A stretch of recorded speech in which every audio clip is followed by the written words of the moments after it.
திருச்சிற்றம்பலம். தென்னாருடைய சிவனையை போற்றி, எந்நாட்டவருக்கும் இறைவா போற்றி. அனைவருக்கும் வணக்கம். மேஷ ராசிக்கு உண்டான ஜூலை மாத பலனை பத்தி பார்க்கலாம். அதற்கு முன்னாடி நம்முடைய சேனலை சப்ஸ்கிரைப் பண்ணிக்கோங்க. மேஷ ராசி ஜூலை மாதம் ராசி அதிபதி இந்த மாதம் முழுவதுமே 5ஆம் இடத்தில் இருக்கக்கூடிய கேதுவோட சேர்ந்து இருக்க போறார். இவர் தான் உங்களுடைய ராசியின் அதிபதி.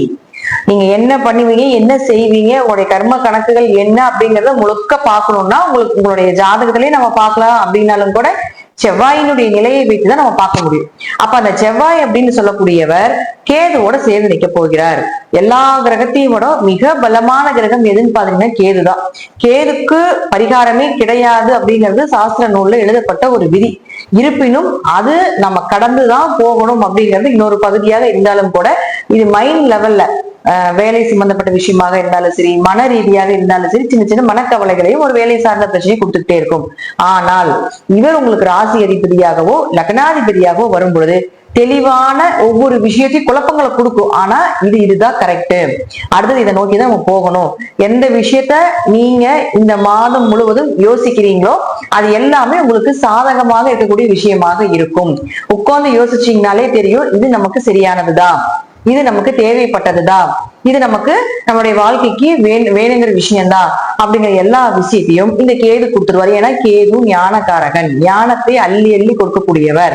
ஞானகாரகன் ராசி அதிபதியோடவோ லக்னாதிபதியோடவோ தொடர்பு கொள்ளும் பொழுது மூளை உங்களுக்கு ஒரு குடைச்சல் கொடுத்துக்கிட்டே இருக்கும். இதை பண்ணலாம், அதை பண்ணலாம், அதை செய்யலாம், அடுத்தது என்ன பண்ணலாம் அப்படிங்கிற விஷயங்களை பாத்தீங்கன்னா இந்த மாதம் 28ஆம் தேதி வரைக்கும் இருக்கிறாரு. அப்போ செவ்வாயும் கேது சேர்க்கை அப்படிங்கிறது இந்த மாதம் முழுவதும் இது போல ஒரு குழப்பங்களை கொடுக்கும். ஆனால் குழப்பத்தை கொடுத்தாலும் கூட அந்த குழப்பம் தெளிந்த பிறகு பாத்தீங்கன்னா நீங்க செய்த முடிவு சரியானதாக இருக்கும் அப்படிங்கறதுதான் இந்த கேதுவனுடைய அமைப்பு. பெரிய பிரம்மாண்டமான கிரகம் கேது. அதாவது ஞானத்துல, ஆன்மீகத்துல, அதே போல பெரிய பெரிய மடாதிபதிகள் இது போல சொல்லக்கூடிய ஆன்மீகம் சார்ந்த எல்லா விஷயத்துக்கும் நல்லா இருக்காங்க அப்படின்னா அது கேதுவோட சப்போர்ட் இல்லாம உங்க ஜாதகத்துல இயங்கவே இயங்காது. அப்பேற்பட்ட கேது இப்போ உங்களுடைய ஆசி அதிபதியோட சேரும் பொழுது ஆன்மீக வழிபாடுகள், இறை வழிபாடுகள், ஸ்பிரிச்சுவலா வரக்கூடிய விஷயங்கள் எல்லாமே உங்களுக்கு சக்சஸ் கொடுத்துரும். அதே போல குடும்பம், குழந்தைகள் சார்ந்தது, பண ரீதியாக கொஞ்சம் பொருளாதார ரீதி இது போல யோசிக்கக்கூடிய தன்மையில கொஞ்சம் அதீத குழப்பங்களை கொடுக்கும் அப்படிங்கறதா உண்மை. அப்போ செவ்வாய் கேது சேர்க்கை அப்படிங்கிறது குல தெய்வத்தை கண்டுபிடிக்கிறதுக்கு உண்டான ஒரு வாய்ப்பை கூட கொடுத்துரும். குல தெய்வத்துல இருக்கக்கூடிய தோஷங்களை நிவர்த்தி பண்றதுக்கு உண்டான வாய்ப்புகளை கொடுத்துரும். செவ்வாய்னா கன்ஸ்ட்ரக்ஷன் ஒர்க் அப்படின்னு நம்ம சொல்றோம். கேதுவோட சேரும்பொழுது குலதெய்வ கோயில் கட்டுவீங்க. குலதெய்வ கோயில் கட்டுறதுக்கு ஏதாவது ஒரு உதவிகள் பண்றது, ஏதாவது ஒரு விஷயத்துல அவரே உங்களுக்கு 8ஆம் அதிபதியாக இருக்கிறதால திடீர் பண இழப்புகள் வர்றது, திடீர் பண வருவாய் வந்ததுன்னா அது ஏதாவது ஒரு செலவுகளை ஏற்படுத்தி கொடுக்கறது, இதெல்லாம் இந்த மாதம் நடக்கும் ஜூலை மாதத்துல. அடுத்தது பணத்தை கொடுக்கக்கூடிய கிரகம் யாருன்னா உங்களுக்கு சுக்கிரன் தான். இந்த சுக்கிரன் 2ஆம் அதிபதி 2ஆம் வீட்டிலே இருக்கார். ஏதாவது பணம் லாக் ஆயிருச்சு, இந்த மாசம் எனக்கு இந்த பணம் வந்தா தான் நான் அடுத்து மூவிங் பண்ண முடியும் அப்படின்னு நினைச்சீங்கன்னா இந்த மாதம் மேஷ ராசிக்கு ஒரு சிறந்த மாதமாக இருக்கும். ஏன்னா சுக்கிரன் அப்படின்னு சொல்லக்கூடிய ரிஷபத்துல ஆட்சி பலம் பெற்றிருக்கிறார். ஆட்சினா தன்னுடைய சொந்த வீட்டுல பலமாக இருக்கின்றார் அப்படின்னு அர்த்தம். அப்ப யாரு சுக்கிரன்? யாரு உங்களுக்கு 2 மற்றும் 7ஆம் அதிபதி. அப்ப 7ன்னா திருமணம், பார்ட்னர் இதெல்லாம் சொல்றோம். அப்போ திருமண வரன் தேடி வர்றது, குடும்பத்துல ஒரு சுப நிகழ்ச்சிகள் நடக்கிறது, கணவன் மனைவியோட சந்தோஷமா இருக்கிறது, ஒரு அந்யூன்யமாக இருக்கக்கூடிய ஒரு அமைப்பு, ரொம்ப வருஷமா குழந்தையே இல்லை, அதே போல பாத்தீங்கன்னா அதுக்கு ஏதாவது ட்ரீட்மெண்ட் சம்பந்தப்பட்ட விஷயம் எடுக்கணும், குழந்தை கணவன் மனைவி 2 பேருமே ஏதாவது ஒரு விஷயங்கள் ட்ரீட்மெண்ட் எடுக்கணும் அப்படின்னு நினைச்சீங்கனாலும் கூட இந்த சுக்கிரனால உங்களுக்கு ஏற்படுத்தி கொடுப்பார்.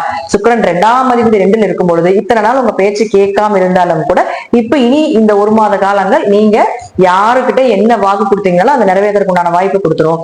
அதே போல உங்களுடைய பேச்சு அப்படிங்கிறது பலமாக தெளிவாக எல்லாருக்குமே ஒரு நல்லது செய்யக்கூடிய அமைப்பை ஏற்படுத்தி கொடுத்துரும். அருமையான அமைப்பு. 2ஆம் அதிபதி 2ல் இருக்கிறது குடும்ப ஒற்றுமையாக இருக்கிறது, குடும்பத்தை அமைச்சு கொள்றது. அதாவது 7ங்கிறது திருமணம். அப்ப அவர் 2ஆம் இடத்துல போய் இருக்கும் பொழுது குடும்பத்தை அமைத்துக் கொள்வதற்குண்டான வாய்ப்பை இந்த சுக்கிரன் ஏற்படுத்தி கொடுப்பார். பொருளாதார லெவல் இப்ப இருக்கிறதுல இருந்து ஒரு ஸ்டேஜ் அப்படிங்கிறது மேல ஏற்றி கொடுக்கும் அப்படிங்கறதுல மாற்றம் இல்லை. ஏன்னா இது மாதம் நடக்கக்கூடிய ஒரு பலனாக இருக்கிறதா இந்த மாதம் கொடுக்கும். தசாபுத்தி நல்லா இருந்ததுன்னா எப்பவுமே கொடுத்துட்டே இருக்கும் அப்படிங்கிற அமைப்பு உண்டு. தசாபுத்தி நல்லா இல்லை அப்படின்னாலும் கூட இந்த மாதம் ஓரளவுக்கு பண வரவை நிச்சயமாக ஏற்படுத்தி கொடுப்பதற்கு இந்த சுக்கிரன் ஒரு ஊன்றுகோலாக இருப்பார் அப்படிங்கிறது நம்ம எடுத்துக்கலாம். அடுத்தது புதனை பொறுத்தவரைக்கும் நம்ம சொல்லவே வேண்டியதில்லை. 3 மற்றும் 6ஆம் அதிபதி அவர் உங்களுக்கு 18ஆம் தேதி வரைக்கும் பாத்துட்டீங்கன்னா மாதம் முழுவதும் இங்கதான் இருக்க போறார். ஆனால் 4ஆம் வீட்டில் இருக்கும் பொழுது உங்களுக்கு யோகத்தை வாரி வழங்க போகிறார். இப்போ இந்த மாதிரி யாராவது வீடு கட்டுறீங்க, லோன் போட்டு வீடு கட்டுறீங்க அப்படின்னா அதெல்லாம் ஒரு 18ஆம் தேதிக்குள்ள பண்ணிடணும். கடன் சாரி, ஏன்னா புதன்னா கடன், உங்களுக்கு அவரே 6ஆம் அதிபதி, வேலைக்கு அவரே பொறுப்பேற்றிருக்கிறாரு, உத்தியோகம் பார்க்கணும், ஒரு இடத்துல ஒரு வேலை மாற்றம் பண்ணணும், அல்லது பாத்துட்டீங்கன்னா கடன் அடைக்கணும், அல்லது கடன் வாங்கணும் அப்படின்னு நினைச்சீங்கன்னாலும் கூட அது 18ஆம் தேதிக்குள்ள நீங்க முடிச்சிருக்கீங்க. ஏன்னா 18ஆம் தேதிக்கு மேல புதன் வக்ரகதி அடைகிறார். ஜாதகத்துல புதன் வக்ரமாக இருந்தால் யோகம், வக்ரம் இல்லைன்னா இது சார்ந்த விஷயம் எல்லாம் கொஞ்சம் முன்னாடியே செய்து கொள்வது என்பது நல்லது. அப்படி இல்லை அப்படின்னா 18ஆம் தேதிக்கு மேல கடன் வாங்குறது, ஏதாவது உங்களுக்கு வீட்டுக்கு சம்பந்தப்பட்ட விஷயத்த உங்களுக்கு செய்து கொடுக்கறதுக்கு உண்டான வாய்ப்புகள், சகோதரர்களுக்குள்ள கொஞ்சம் ஒற்றுமையாக இருக்கிறதுக்கு உண்டான வாய்ப்பு, இதெல்லாம் ஏற்படுத்தி கொடுப்பாரு புதன். உங்க ஜாதகத்துல அதுல வக்ரமா இருக்குதா, அதாவது புதன் வக்ரம் இல்லையா அப்படிங்கறத பார்த்துதான் இந்த புதனுடைய முழு பலனை நம்ம எடுக்கணும். இந்த வக்ரம் இப்ப 18ஆம் தேதி தொடங்கி ஆகஸ்ட் மாதம் 11ஆம் தேதி வரைக்கும் இருக்க போகுது. அப்போ உங்க ஜாதகத்துல வக்ரமாக புதன் இருந்தால் யோகத்தை வாரி வழங்குவார்.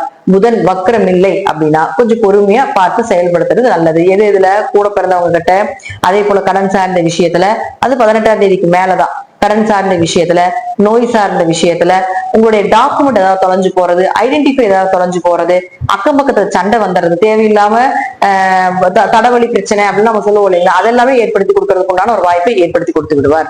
அடுத்தது உங்களுக்கு சூரியனை பொறுத்த வரைக்கும் பாத்தீங்கன்னா இப்போ 16ஆம் தேதி வரைக்கும் குருவோட இருக்கிறார். 5 கூடையவர் 3ல போய் இருக்காரு. அப்ப குழந்தைகளுடைய தேவைகள் ஏதாவது பண்ணணும், குழந்தைகளுக்கு ஏதாவது ஒரு நல்ல விஷயங்கள் பண்ணணும், குடும்ப தேவைகளை பூர்த்தி பண்ணணும், குல தெய்வ கோயிலுக்கு போயிட்டு வரணும், இதெல்லாம் 16ஆம் தேதிக்கு முன்னாடி முடித்துக் கொள்வது என்பது சிறப்பான ஒரு விஷயமாக இருக்கும். 16ஆம் தேதிக்கு மேல பாத்தீங்கன்னா சூரியனும் புதனும் சேர்க்கையாகி புதாத்தியம் யோகம் ஏற்படுது. சூரியனும் புதனும் சேர்ந்தால் புதாத்திய யோகம். அந்த புதாத்திய யோகம் புதன் வக்கரமான வேலை செய்யாது. எந்த யோகமாக இருந்தாலும் கெட்டு போனா கொஞ்சம் லேட்டா வேலை செய்யும் அப்படிங்கிற அமைப்பு தசாபுத்தி காலத்துல நல்லா வேலை செய்யும். அதே போல புதன் வக்கரமாகிறார். அப்ப 18ஆம் தேதிக்குள்ள, அதாவது 16 சூரியன் 16க்கு வரார், புதன் 18ல வக்கரமாகிறார். அப்ப இந்த புதாத்திய யோகத்தை எப்படி கொடுப்பார் அப்படின்னு பாத்தீங்கன்னா, சூரியன் புதன் அப்படிங்கிறது நல்ல நாலேஜ், படிப்புக்குண்டான வேலை, அடுத்த படிப்புக்குண்டான அமைப்பு, கவர்மெண்ட் சம்பந்தப்பட்ட வேலையில கலந்துக்கிறது, கவர்மெண்ட் எக்ஸாம் எழுதுறதுக்கு உண்டான வாய்ப்புகள், அல்லது அதற்கு உண்டான ப்ராசஸிங் ஏற்படுத்தி கொடுக்கிறது, இதெல்லாம் நீங்க 18ஆம் தேதிக்கு முன்னாடி வைத்துக் கொள்வது என்பது சிறப்பான ஒரு அமைப்பாக இருக்கும். ஏன்னா சூரியன் உங்களுக்கு 5 கூடையவர். 5 கூடையர்னா குலதெய்வத்துடைய அனுகிரகம் பெற்ற கிரகம் அப்படின்னா உங்களுக்கு சூரியன் தான். அப்ப அவரே 4ஆம் இடத்துக்கு வரும் பொழுது வீடு, மனை, சொத்துக்கள், ஒரு இடமாற்றம் பண்ணக்கூடிய ஒரு அமைப்பு. அதே போல பாத்துட்டீங்கன்னா படிப்புக்காக நான் இந்த ஸ்கூல்ல படிக்கிறேன், இந்த காலேஜ்ல படிக்கிறேன், எனக்கு இங்க பிடிக்கல, நான் ஒரு இடமாற்றம் பண்ணலான்னு இருக்கிறேன் அப்படின்னு நினைச்சீங்கன்னாலும் கூட இது எல்லாமே நீங்க 16ஆம் தேதிக்கு முன்னாடி வைத்துக் கொண்டால் நீங்கள் நினைத்தது போலவே அது அப்படியே நடந்தே தீரும் அப்படிங்கறத முற்றிலும் உண்மை. அடுத்தது குருவை பொறுத்த வரைக்கும் நம்ம ஏற்கனவே சொல்லிட்டோம், இங்க இருந்து தன்னுடைய சொந்த வீட்டை பார்த்துட்டு இருக்கிறார். ரொம்ப அருமையான அமைப்பு. 3ல் குரு இருக்கிற வரைக்கும் பணப்புழக்கங்கள் ஏதோ ஒண்ணுல கையில ரோல் ஆயிட்டே இருக்கும். பணம் நிக்கல, ஏன்னா 7 சனி நடக்கிறதுனால பணம் வருதுங்க, விரயமாகுதுங்க, நிக்க மாட்டேங்குதுங்க அப்படிங்கிற ஒரு விஷயமாக கொடுத்தாலும் கூட ஏதாவது ஒரு வழியில பணப்புழக்கத்தை நிச்சயமாக கொடுத்து கொண்டே இருப்பார். இந்த குரு அந்த வீட்டில் இருக்கிற வரைக்கும் 9ஆம் வீட்டையும் பார்க்கறதுனால கொஞ்சம் தெய்வ அனுகிரகத்தோட அனுதினமும் இறை வழிபாடு செஞ்சுட்டு தெய்வ அனுகிரகத்தோட நம்பிக்கையோட செய்யும் பொழுது இன்னும் பெரிய வெற்றிகளை இந்த மேஷம் அப்படிங்கிறது ஏற்படுத்தி கொள்ளலாம் அப்படிங்கிறது உண்மை. அடுத்தது இன்னொரு விஷயம் என்னன்னு பாத்தீங்கன்னா, சனியும் வக்ரமாகிறார். சனி பாத்தீங்கன்னா 13ஆம் தேதி வக்ரமாகி நவம்பர் மாதம் 28ஆம் தேதி வரைக்கும் வக்ரமாகிறார். இது தனிப்பதிவாவே ஒவ்வொரு ராசிக்கும் எப்படி இருக்கும் அப்படிங்கிற நான் கொடுத்துட்றேன். பொதுவா வக்ரம் பெறுகிறார் அப்படின்னா மேஷ ராசிக்கு என்ன பண்ணுவார் அப்படின்னு பாத்தீங்கன்னா, இந்த ராசிக்கு 10 மற்றும் 11ஆம் அதிபதி. உங்க ஜாதகத்துல சனி வக்ரமாக இருந்தால் தொழில், அதே போல பாத்தீங்கன்னா லாபங்கள் இதெல்லாம் கொடுத்துரும். ஒருவேளை சனி வக்ரமாக இல்லை அப்படின்னு நீங்க எடுத்தீங்கன்னா கொஞ்சம் தொழில்ல பொறுமையா இருங்க, வேலை வாய்ப்புல கொஞ்சம் பொறுமையா இருங்க, பெரிய இன்வெஸ்ட்மெண்ட் பண்ணாதீங்க. ஏதாவது பண்ற மாதிரி இருந்தா வக்ரத்துக்குள்ளேயே 13ஆம் தேதிக்குள்ளேயே பண்ணிக்கோங்க, அதுதான் நல்லது. இல்லை என்றால் கொஞ்சம் இந்த சனி வக்ர பீரியட் கொஞ்சம் உங்களுடைய லைஃப் அப்படியே ஒரு அசைச்சு பார்க்காம அது போகாது. ஏன்னா சனி பகவான் இல்லையா, அவர் கர்மகாரகன் இல்லையா, கர்மாவை எப்படி வேணா கழிக்கிறதுக்கு எந்த ரூட்ல வேணா வருவார். அதனால கொஞ்சம் அசைச்சு பார்த்துட்டு தான் அவர் போவார் அப்படிங்கிற அமைப்பு உண்டு. சோ முழுக்க பாத்துட்டீங்கன்னா ராககேதுக்களும் உங்களுக்கு ஓரளவுக்கு நல்ல பலன்களை கொடுக்கிற ஒரு அமைப்புலதான் இருக்கிறதுனாலையும் குருவினுடைய தன்மையும் நல்லா இருக்கிறதுனாலையும் இந்த மாதம் தனஸ்தானாதிபதி தனஸ்தானத்திலேயே இருக்கிறதுனால பண வரவுக்கு உண்டான மாதமாக ஜூலை மாதம் உங்களுக்கு இருக்கும் அப்படிங்கிறது முற்றிலும் உண்மை. எந்த விஷயமாக இருந்தாலும் நல்ல விஷயங்கள் எல்லாமே உங்க ஜாதகத்துல எல்லாமே வக்ரமாக இல்லாத கிரகங்களாக இருந்தால் 16ஆம் தேதிக்கு முன்னாடியும், வக்ரமான கிரகங்களாக இருந்தால் 16ஆம் தேதிக்கு பின்னாடியும் எல்லாமே செய்து கொள்வது என்பது ஒரு சிறப்பான விஷயமாக இருக்கும். நன்றி. மீண்டும் ஒரு நல்ல பதிவில் சந்திக்கலாம். திருச்சிற்றம்பலம், தில்லையம்பலம், ஸ்ரீ நரசிம்ம சரணம்.